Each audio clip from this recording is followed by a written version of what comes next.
When I grew up in the Bronx, I grew up right by Yankee Stadium, and I used to play baseball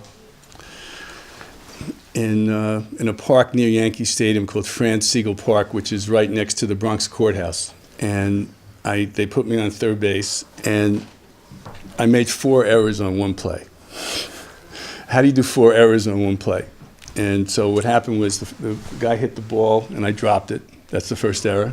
I picked it up, he was running to first base, and I threw it over the first baseman's head. That was the second error.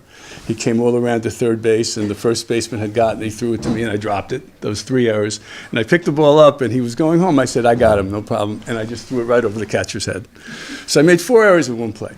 My coach ran out from the dugout. His name was Pepe Crespo, and I've not been able to track him down.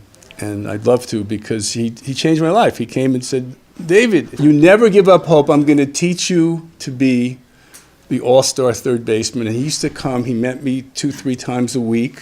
And I eventually learned how to do it. I became the all-star third baseman, eventually tried out with the Montreal Expos when I was 16 years old. Years later, I'm in a math class, never touched the piano. And the professor said, let me show you music is math. And he drew a keyboard right here, and he drew underneath it something known as the Fibonacci sequence.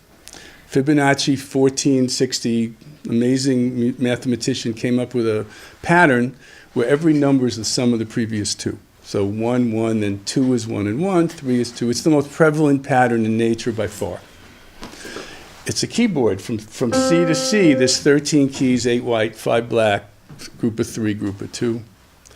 I got up from the class, I ran down to the music building, and up to that point I had dribbled the basketball at least 1,000,000 times. And I put my hands, I was shaking. I feel it now, like this was 40 years ago, and I went like this, and it turns out dribbling and playing is the same motion. I tried to figure out what it would be like to go back to that moment when Pepe Crespo hit ground balls to me, because there's another thing called getting your hands to move separately. It's not so easy at the beginning, as you could imagine. And this song is called Never Give Up Hope, because Pepe Crespo did that to me, but it's also a reflection of how ground balls come in life, and you have to keep ratcheting up a little, and you'll hear it, hopefully, in the song.